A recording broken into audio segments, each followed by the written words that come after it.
À 25ª hora, o Governo foi derrotado na reforma laboral no Parlamento. À 25ª hora, conseguiu um acordo com o PS para a prestação social única. As duas reformas são da responsabilidade da Ministra do Trabalho, Solidariedade e Segurança Social, que recebemos neste Sob Escuta, Maria do Rosário Palma Ramalho. Quando a reforma laboral não passou na concertação social, declarou que não considerava a demissão. Equacionou agora essa demissão com o chumbo, depois do chumbo na Assembleia da República? Viva, viva Alexandra, Marina, Rui, obrigada por me terem aqui. Antes de responder à sua pergunta, apenas reiterar o voto de pesar pelo que se está a passar na Venezuela, pela perda de tantas vidas humanas e já, infelizmente, também de portugueses e de luso-descendentes. Em relação à sua pergunta, Alexandra, ela já foi respondida pelo Sr. Primeiro-Ministro, não é? Portanto, no sentido que mantinha a confiança na Ministra, e, portanto, a Ministra não tem absolutamente mais nada a acrescentar.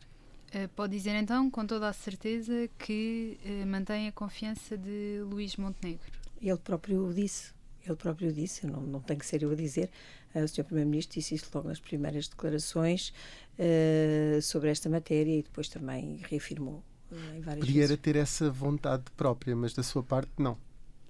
Porque está sempre a colocar a tónica no Primeiro-Ministro como... Foi a pergunta que me foi feita. Eu estou aqui para cumprir uma missão e essa missão não está terminada. Portanto, foi com esse objetivo que eu vim, para cumprir essa missão e, portanto, aqui estou. Vai ficar até 2029. A ver se há, nunca se pode dizer o amanhã. Mais uma vez, também dependerá do Sr. Primeiro-Ministro. Mas a reforma laboral não era uma reforma muito importante nessa missão? Evidentemente era e é uma reforma muito importante, porque com a derrota dessa reforma não perdeu só o Governo. Eu julgo que é importante acentuar que perdeu o país. O país perdeu uma oportunidade de aproximar a sua legislação laboral daquelas das legislações laborais da média da Europa, que é absolutamente essencial para as empresas serem mais competitivas e, portanto, para pagarem melhores salários. Portanto, nós perdemos aqui uma oportunidade de melhorar as condições de vida dos trabalhadores portugueses, de estancar ou diminuir o fluxo migratório dos nossos jovens, de permitir que eles fiquem ou então que eles regressem e, portanto, que tenham aqui as suas famílias, que tenham aqui os seus filhos.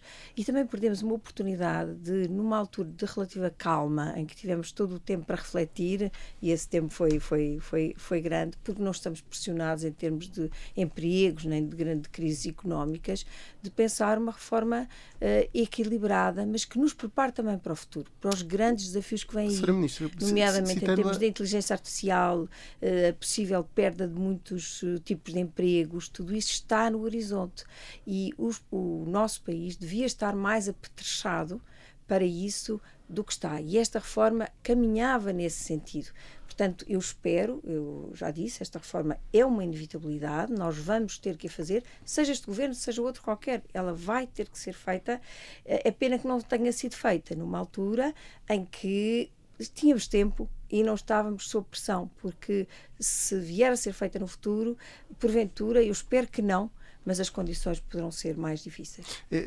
Citando-a, já lá iremos outra vez, mas só para terminar a questão de alguma forma da solidez da sua permanência do Governo, sendo que isso foi sempre colocado em causa por muita gente, é verdade que não pelo Sem dúvida, Primeiro-Ministro. mas a Ministra não se demite a pedido, não é? Claro. Depois da Ministra da Saúde, as sondagens dão a Ministra do Trabalho como a mais impopular. O último barómetro diz que há 5,9% dos inquiridos que dizem que é a pior e apenas 1,8% que dizem que é a melhor.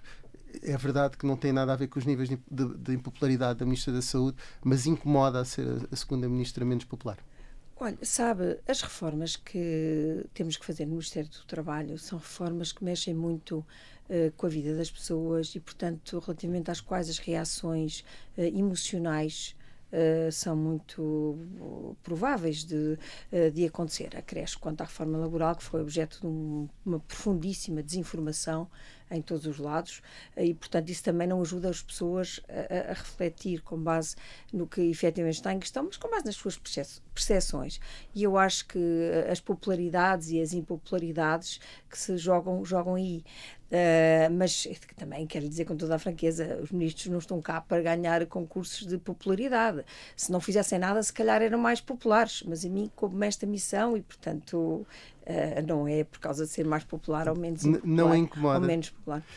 Já estava a falar disso no Congresso do PSD, disse aquela frase: Sr. Primeiro-Ministro, se bem o conheço, lá iremos outra vez.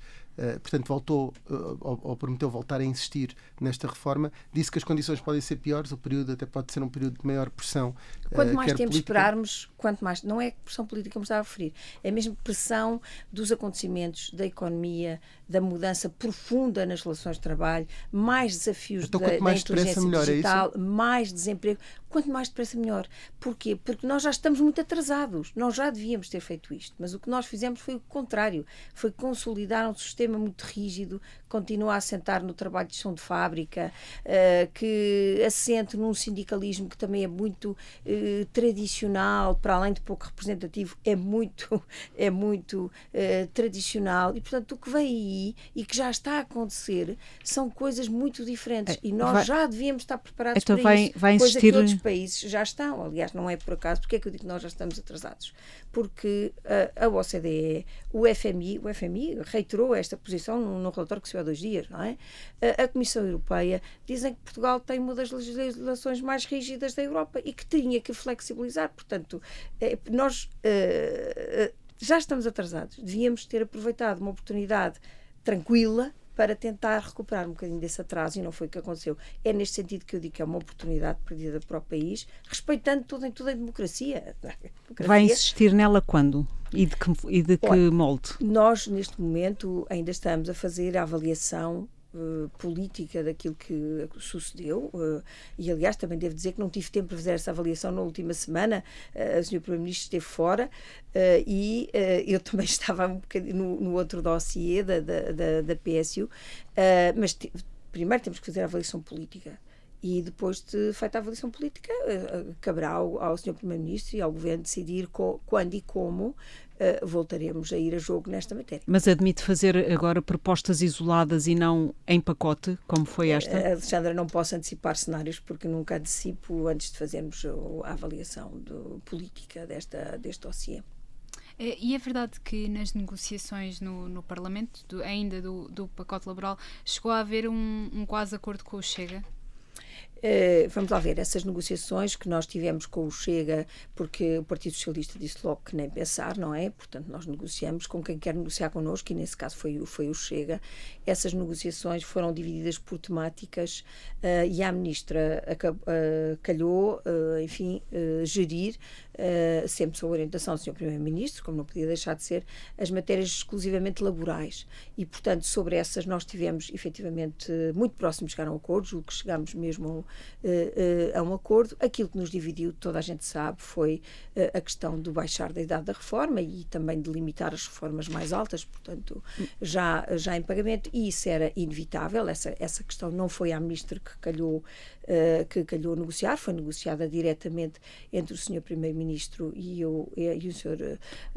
Presidente do Chega. A Ministra negociou com algumas deputadas. Mas o líder do Chega, André Ventura, disse mesmo numa entrevista recente que já tinha tido um acordo com a senhora Ministra para a descida da idade da reforma para os trabalhadores por turnos. E até disse, já agora, que o Primeiro-Ministro tinha desautorizado a senhora Ministra. Não. Foi isso que aconteceu? Ou mentiu André Ventura? Não foi isso que aconteceu. Em primeiro lugar, eu nunca negociei com o Dr. André Ventura. Sempre negociei com a sua equipa, com 3 deputadas, mais precisamente, e foi uma negociação muito séria, muito fair, que eu tenho aqui que referir como uma negociação muito positiva. E só negociámos as matérias laborais, porque era só para essas que eu tinha sido mandatada. Relativamente aos trabalhadores por turnos, o que negociámos foi uma questão diferente, que foi a questão do subsídio E aí estava disposta a admitir esse subsídio? Sim, nós consideramos efetivamente então, André Ventura mentiu. Essa hipótese. Ou foi mal informado pela sua equipa, não sei o que se passou, mas não houve, neste caso não houve nenhuma desautorização do Sr. Primeiro-Ministro em relação à Ministra, primeiro porque a Ministra não negociou essa matéria e depois porque houve absolutamente sintonia total entre o Primeiro-Ministro e eu própria relativamente a um ponto muito importante, que era, em caso algum, seria possível trocar esta reforma ou qualquer uma que fosse, porque repare que esta matéria não tem a ver com a legislação laboral, não é? Então, foi insertada ali pelo Chega, podia ter sido insertada na discussão de outro dossiê, mas foi ali, pronto, enfim, o Chega sim, acaba por ter a ver com a carreira contributiva. Exatamente, e portanto, nós estivemos sempre absolutamente em sintonia. Aliás, fui eu que me referi pela primeira vez a essa matéria, porque calhou ir a julgamento, que é uma televisão, e que disse: não é possível baixar a idade da reforma em Portugal, isso custaria 2,6 mil ou 2,5 mil milhões de euros por ano, diminuiria o Fundo de Estabilização Financeira, a sustentabilidade 5 anos antes, hipotecaria a reforma dos jovens. Portanto, e eu apresentei até um estudo, o Governo mandou fazer um estudo, na altura foi uma simulação sobre esses efeitos, e portanto, em caso algum, e isso é sintonia total, seria possível hipotecarmos esta outra reforma, comprarmos esta outra reforma, hipotecarmos. Mas se fez o estudo é porque admitiu, se fez o estudo é porque admitiu eventualmente até chegar a acordo nesse ponto, não? Não, eu fiz o estudo logo pela primeira vez que o Sr. Deputado André Ventura levantou essa questão no Parlamento, porque a nós compete-nos, como é óbvio, analisar.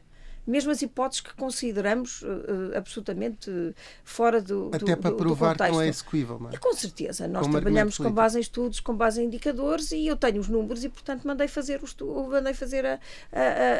imediatamente, porque também não consigo funcionar de outra forma. Porquê que a Sra. Ministra não esteve presente agora nas negociações com o Partido Socialista sobre a PSU nesta reta final? As negociações foram, como devem ser, encabeçadas pelo líder parlamentar, juntamente com o Ministro dos Assuntos Parlamentares, porque é assim, protocolarmente. Não, a teve com 3 deputadas a negociar. Aqui tive com 3 deputadas porque, sabe, a legislação laboral tinha um grau de complexidade muitíssimo diferente, e havia um projeto concreto do Chega, que foi o que nós tivemos a debater, e esse projeto concreto era também grande, mexia em muitas normas, e portanto considerou-se que era mais fácil ali, mas depois a última parte foi efetivamente outra vez no Parlamento. Aqui é uma coisa muito mais limitada.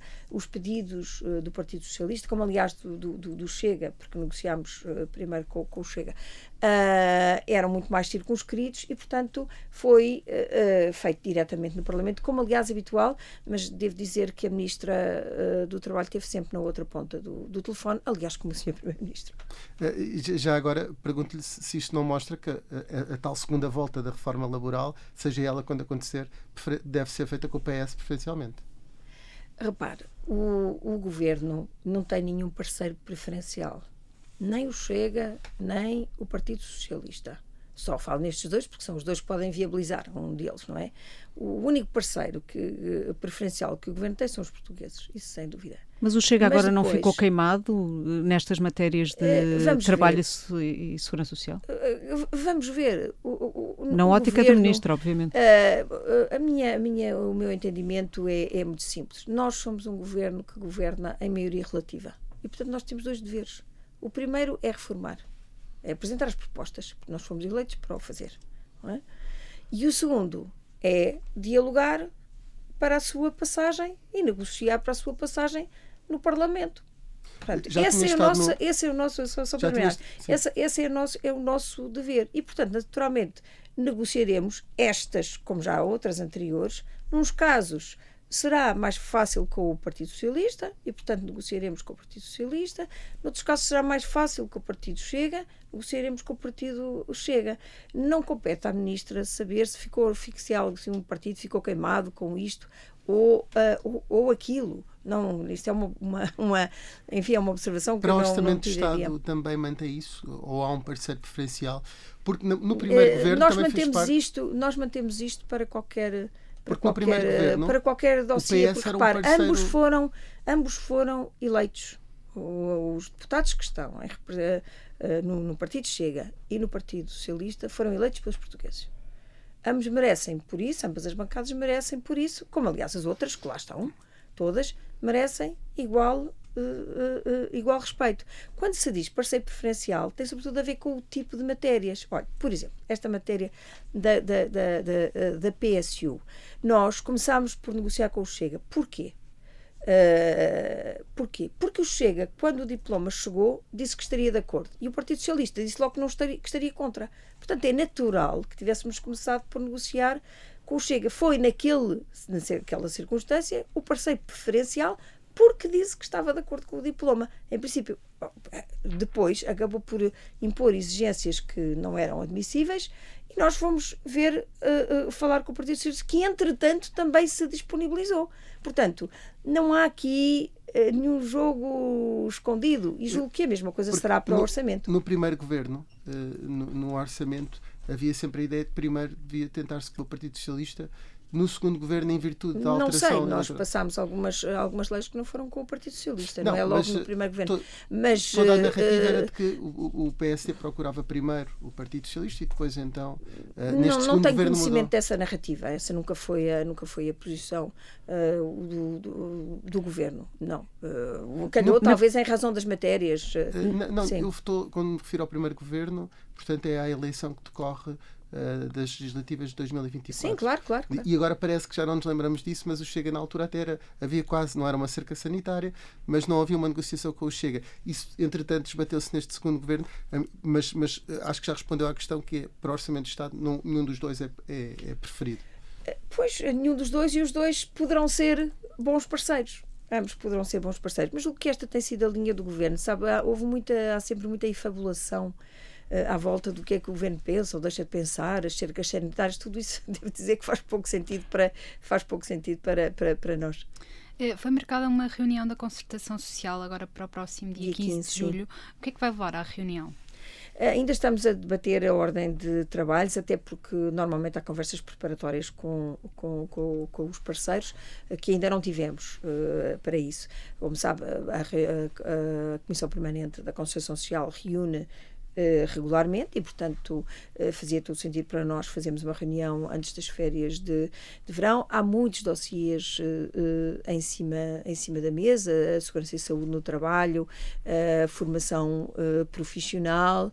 Há vários dossiês muito importantes. Aliás, devo dizer que a CPCS tem continuado a funcionar em comissão, mesmo ao longo de toda a discussão sobre a legislação laboral, funcionou sobre muitos outros temas, porque tem grupos de trabalho para várias áreas que funcionaram. E, portanto, vamos ver, ainda não definimos a ordem de trabalho.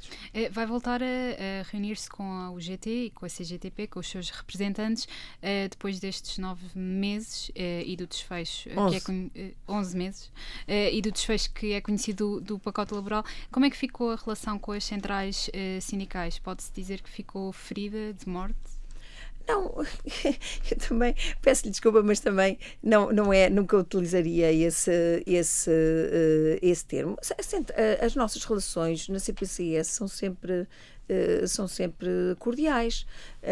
O projeto Trabalho 21 teve sempre muita cordialidade, sempre em todos os encontros que tivemos, que não fique outra ideia. Até porque a democracia, nós temos que respeitar opiniões diversas. O desfecho não foi o que queríamos. É verdade que não foi, mas a democracia é exatamente isso. Relativamente a esse processo, a única coisa que eu lamento é que a UGT, na verdade, tendo uma ideia muito definida desde o princípio que não queria assinar e que não iria assinar, que foi a conclusão final que nós retirámos, eles nunca iriam assinar, tenha demorado tanto tempo e tenha dito, não, mas eu estou aqui para dialogar, porque isso de facto é que não foi tempo perdido, porque permitiu amadurecer as propostas do Governo, tanto que a proposta que levámos à Assembleia da República já era bastante diferente da proposta inicial, tinha muito mais contributos, mas talvez tenha sido um tempo excessivamente longo para quem efetivamente não queria assinar. Eu gostava de voltar aqui às negociações e à questão da prestação social única, porque o Governo teve de ceder em muitas matérias ao PS, nomeadamente no canal de denúncias, no limite de património para o acesso à prestação social única, para que o PS precisamente viabilizasse o diploma. Eu não diria que haja aqui cedências, desculpe-me corrigi-la com toda a amizade, mas o que houve foi negociação. O que houve foi negociação.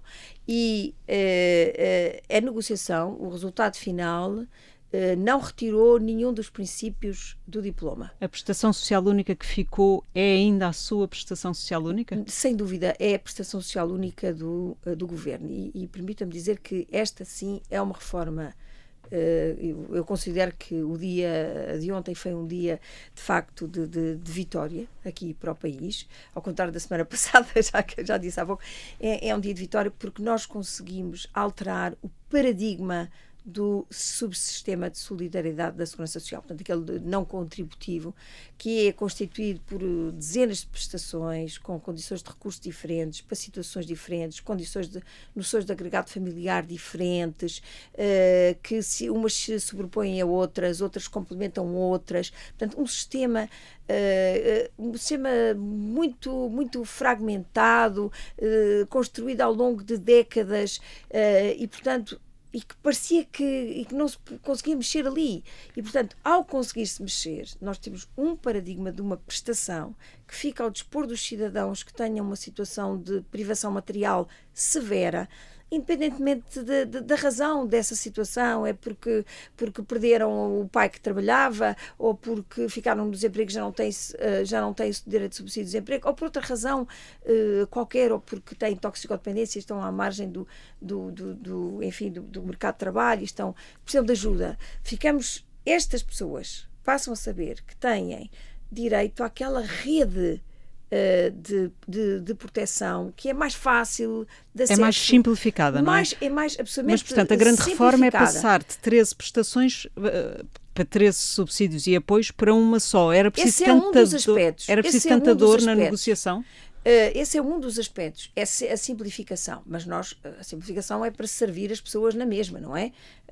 Não sei se sabe que havia prestações ali que as pessoas não recorriam, se calhar nem sabiam que existia, não é? Portanto, isto agora é muito mais fácil para as pessoas, mas também porque nós incluímos lá uma outra, portanto, temos aqui uma prestação que serve de rede. Pronto, rede. Portanto, isso é aquilo que o Estado Social tem que fazer, proteger as pessoas na situação de privação material grave. E isto já fazia o RSI. Aquilo que o RSI não fazia tão bem e que agora estabelecemos condições para o fazer é fazer a outra parte, que é facilitar que as pessoas saiam dessa situação. A tal componente de incentivo ao trabalho. Exatamente. Essa é a componente mais original do diploma e é, efetivamente, inovadora. Porque o que acontecia até agora, para as pessoas perceberem bem, é que se uma pessoa fosse trabalhar e ganhasse €1, tiravam-lhe 80 cêntimos do RSI. E a pessoa pensava, mas isto é para quê? E agora mais as despesas de locação e mais não sei o quê e tal, e agora também vou perder o outro abono. E agora, portanto, era mais confortável, ou poderia ser, ficar sem trabalhar do que voltar a trabalhar podendo trabalhar. É disto que estamos a falar. Ora, e na verdade, só 8% dos beneficiários do RSI é que voltam a ter rendimentos. E o RSI tem um tempo de duração média que há 10 anos era 4 anos e agora é 5 anos e 3 meses. Portanto, na verdade, o sistema não estava a saber, estava a proteger as pessoas, mas a mantê-las pobres. Não estava a saber catapultar para a autonomia. E com a componente de incentivo para o trabalho, o que é que muda? Nos primeiros rendimentos que a pessoa aufere, não é retirada a prestação social única. mantém a prestação que acumula com o rendimento. Portanto, deixa de ser financeiramente mais vantajoso ficar sentado sem fazer nada do que ir trabalhar. E depois, a partir de um certo nível de rendimentos, é retirado gradualmente, mas o máximo que é retirado é 50%. Nunca é 80%. Portanto, por cada euro só se vai perder 50 cêntimos da PS. E nessa componente PSU. não houve alterações depois da negociação com o PS? Nessa componente não houve nenhuma alteração. O é porque nós não conhecemos incidiu. Não conhecemos a redação final do decreto autorizado, não é? Pois, não, e não vai haver surpresas nesse decreto depois autorizado? Não vai haver. O decreto autorizado tem que se manter no âmbito da lei de autorização, não é? Portanto, eu também ainda nem sequer conheço a redação final da lei de autorização, que ainda está está naquela fase da redação final, não é? Portanto, não haverá surpresas nem num sítio nem no outro. O que é que eram os grandes temas do Partido Socialista? Eu devo dizer que estranhei até um bocadinho o tom do Partido Socialista no início, porque falou coisas como desumanidade, trabalho escravo. Houve alguém que falou em trabalho escravo, uma coisa extraordinária, um diploma pidesco. Isto foi dito. Isso era por causa do canal de denúncias. Pronto, não é? Ora bem, mas depois, portanto, quais eram as grandes exigências deles? Era retirar o canal de denúncias. Eu acho conseguiram? Conseguiram, mas reforçando, com o compromisso de reforçarmos a fiscalização. O nosso grande objetivo era reforçar a fiscalização, porque nós não podemos, enfim, não podemos aceitar que as pessoas recebam a prestação quando não estão em condições para o fazer. Isto é uma questão de justiça e cuidado do sistema, penso que todos estamos de acordo. E, portanto, o canal de denúncias é um mecanismo de reforço da fiscalização. O que ficou no acordo é que, sim senhora, vamos reforçar a fiscalização, mas não através de um canal de denúncias. Eu acho um bocadinho estranho, porque canais de denúncias há para tudo. É uma coisa absolutamente normal. O Partido Socialista instituiu vários canais de denúncias nas empresas, nos serviços públicos, sim, etc. Portanto, aqui mas não na área da confusão. Segurança Social mas seria um bocadinho persecutório, não é? Esse canal de denúncias. Não, persecutório porquê? Parece-lhe que nós devemos continuar a pagar a prestação, uma prestação de mínimos de existência, que é o que estamos aqui a falar e que é paga com os impostos de todos os portugueses, porque é do regime não contributivo, a uma pessoa que está a fazer trabalho informal, que sabemos que está e, portanto, que os seus rendimentos não são aqueles que declarou, por exemplo. Mas para isso é o papel do Estado fiscalizar, não é? Exatamente, mas o papel do Estado fiscalizar também existe em muitas outras circunstâncias, em muitos outros sítios que têm canal de denúncias. O canal de denúncias não é importante por si próprio, é importante por reforçar a fiscalização. Em todo o caso, essa era uma questão vermelha para o Partido Socialista. Desde que reforcemos a fiscalização, aceitámos retirar o canal de denúncias. Quanto ao outro que referiu, alargar a condição de recursos do património mobiliário e imobiliário. Nós colocámos essa condição de recurso em 30 IAs. Por causa da OCDE. Porque a OCDE, o estudo da OCDE, pelo qual esperámos, tinha sido encomendado pelo Partido Socialista, já tinha sido encomendado quando chegámos, indicava exatamente esses 30 IAs. E também por uma outra razão, porque verificámos que, infelizmente, os beneficiários destas prestações têm ou não têm património ou têm um património inferior a 30 IAs. E, portanto, pareceu-nos que 30 IAs era o adequado. Mas também, quer dizer, se 30 IAs é o adequado e se eles têm esse património, de facto, passar de 30 IAs para 60 IAs não tem, na verdade, efeito prático e, portanto, também não houve problema. Repare, por isso é que eu, quando diz cedências, recuos, não. O Partido Socialista também recuou no sentido que no início disse que não queria este diploma e acabou por viabilizá-lo. E bem, eu quero aqui saudar o sentido de Estado do Partido Socialista, que de facto ninguém compreenderia que relativamente a um projeto que era deles inicialmente, embora eles não o tenham concretizado, quando chegámos, isto deve ficar claro, quando cheguei ao Ministério não havia nada sobre a prestação social única, a não ser um estudo pedido à OCDE que estava pendente. E, portanto, nós fizemos efetivamente o trabalho de tudo. Mas seria um pouco estranho que o Partido Socialista, que tinha sido pelo menos o autor da ideia, tinha inscrito no PRR, depois viesse insurgir-se contra contra a ideia. Este sobre o segundo tema que referiu. O terceiro tema era a tal questão do trabalho socialmente útil, a expressão que não está no diploma, nunca esteve, é uma expressão que está no diploma do RSI, mas nunca esteve no nosso, o que nós temos é atividades de solidariedade social. E nunca isto foi generalizado, nunca isto foi automático, nunca isto foi, estou a falar do desenho inicial do diploma, se não prestar é retirado automaticamente a prestação. Já vi que tem o PowerPoint que mostrou ontem na SIC que já tinha os três caminhos. Tem, porque foi o PowerPoint que eu por acaso apresentei na comunicação da medida, no briefing. E de facto, o que é que este diploma obriga? Digamos assim, para falarmos na parte do obrigatório. Obriga a que o titular da prestação, o candidato a essa prestação e os membros do seu agregado familiar estejam disponíveis para um conjunto de coisas. Essas coisas podem abranger desde trabalho, se tiverem capacidade para o trabalho, portanto, aceitar uma oferta de emprego, aceitar emprego conveniente, estar inscrito no centro de emprego, procurar ativamente emprego, tudo isto já existe no RSI, por exemplo, mas também existe no subsídio social de desemprego, existe, é normal. Pode ser formação profissional, se considerar que isso é... Que também já está no RSI. Também já está. Basicamente o que faz é replicar as regras agora do RSI. Sem dúvida. E por isso é um recuo da primeira proposta do Governo. Não, peço desculpa. Isto já estava lá na primeira proposta. Isto não foi alterado. Com a palavrinha obrigação. Não. Com certeza que há essa obrigação. E continua a haver. Neste momento continua a haver. Na última versão já não há obrigação. Não. Há sim. Eu vou continuar a explicar, se me der licença. Portanto, aquilo que o beneficiário e os membros do agregado familiar se têm que obrigar é estar disponíveis para atividades de trabalho, de formação e também atividades de solidariedade social. O tal trabalho socialmente útil, que não é trabalho, eu nem gosto nada dessa expressão porque trabalho é retribuído e, portanto, não, é uma atividade de integração comunitária e social que muitas vezes é a primeira etapa para se voltar ao mercado de trabalho, mas ainda não é trabalho, é uma atividade de solidariedade social. E eu tenho que se obrigar a estar disponíveis. Isto está lá desde o primeiro dia e continua exatamente da mesma forma. Mas então, sendo assim... Deixa-me só terminar, se calhar, porque é mais fácil. Agora, aquilo que eles vão exatamente fazer depende da condição de cada um. E aí estas eu posso somar outras obrigações que lá estão, submeter-se a um programa de médico, por exemplo, se for uma pessoa com alguma dependência ou alguma adição, ir à escola se for uma criança, tudo isso lá está, são um conjunto de condições gerais de atribuição que estão todas lá.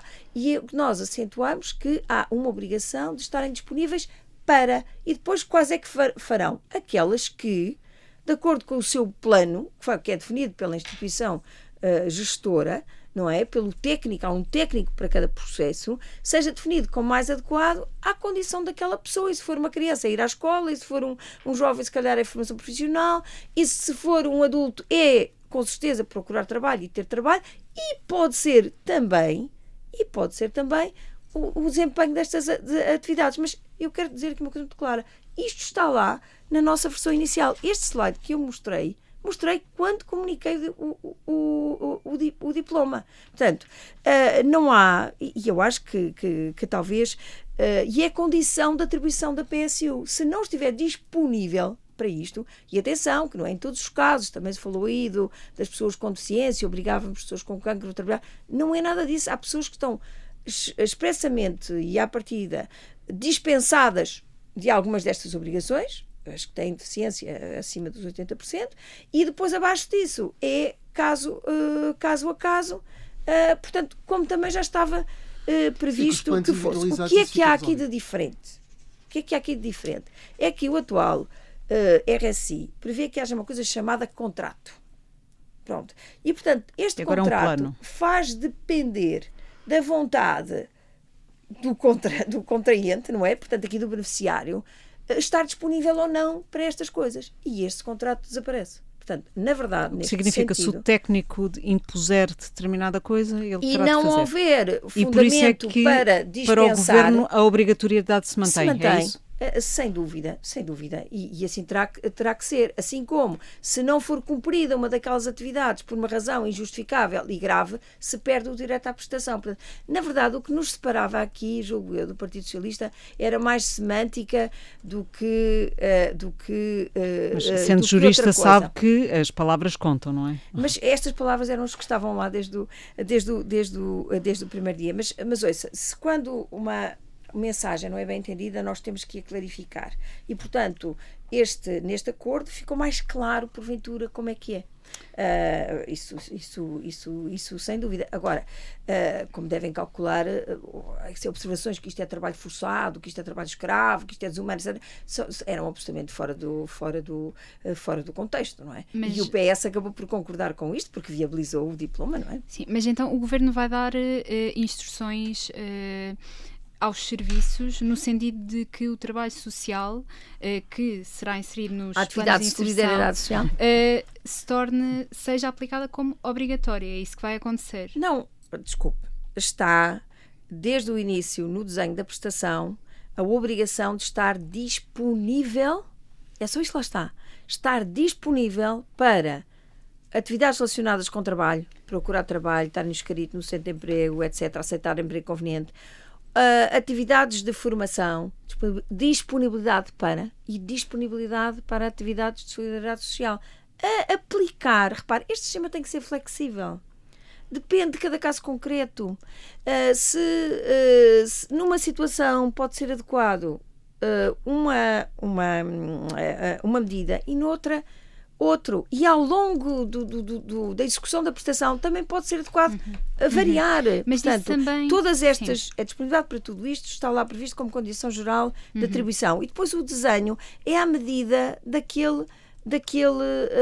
da situação específica daquele beneficiário e do seu agregado familiar, como, aliás, já sucede exatamente, hoje. E é isso que lhe ia perguntar, que é quantas pessoas, certamente que o Governo terá esses dados, fazem hoje atividade de solidariedade social, ou seja, isso já é aplicável no RSI hoje em dia? Isso já existe no RSI e poucas pessoas neste momento fazem atividade de solidariedade social. E o que é que o Governo vai fazer de diferente para que isso mude, repare, sempre que o desenho é o mesmo globalmente, do RSI? Vamos lá ver. Este regime é globalmente mais responsabilizador de quem é beneficiário da prestação social, porque nós admitimos que as pessoas se recusem a esta ou aquela atividade, mas essa recusa tem que ser fundada, justificada. Se o incumprimento for grave, reiterado, injustificado, sujeitam-se à perda da prestação. E, neste sentido, o regime é mais exigente.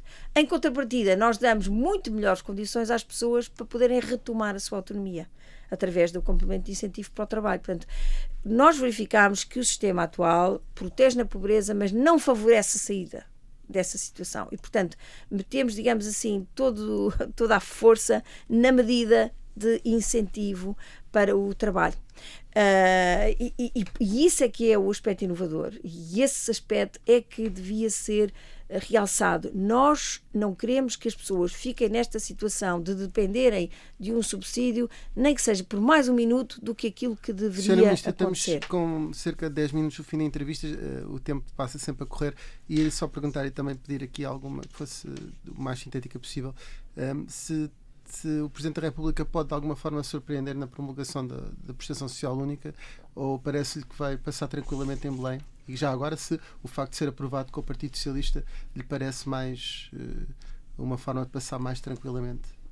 Não, eu julgo que o raciocínio do Sr. Presidente da República, quando vê um diploma, nunca depende de quem o aprovou, se é o Partido Socialista. Ele é o Presidente de todos os portugueses. Na lei da nacionalidade, como foi tudo do mesmo área ideológica, ele fez reparos de que em coisas estruturais... Mas não sei se ele fez reparos por essa razão. Peço-lhe desculpa, o Sr. Presidente da República aprecia as coisas, julgo eu, com objetividade. Chega-lhe um diploma e portanto, é com base no conteúdo do diploma e não com base, com certeza, em quem o aprovou. Ele é que faz essa apreciação. Não sei se ele deu esses argumentos, não tenho conhecimento. Eu estou bastante tranquila do ponto de vista jurídico quanto à constitucionalidade de todas as soluções que colocámos lá.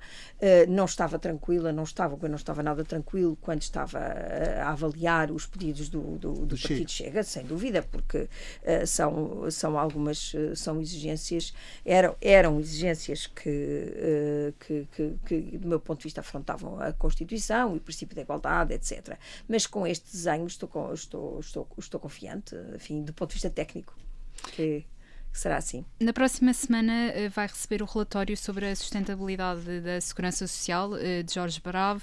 Vai apresentá-lo? Como apresentei todos os que tivemos até aqui. Esta apresentação que nós vamos receber vai-nos ser não só remetido, como apresentado, e é uma apresentação interna. A apresentação do grupo de trabalho. E depois, na devida altura, naturalmente que ele será partilhado. Já fizemos isso com o Livro Verde da Segurança Social, partilhámos primeiro com a Comissão Permanente da Concertação Social, depois partilhámos com os senhores deputados, com as bancadas parlamentares, partilhámos com variedíssimas entidades, e hoje ele está publicado no site aliás, foi logo publicado no site do Ministério do Trabalho, e, portanto, é o que faremos com todos estes passos relativamente a este O Governo tem assumido que não vai mexer no sistema de pensões nesta legislatura.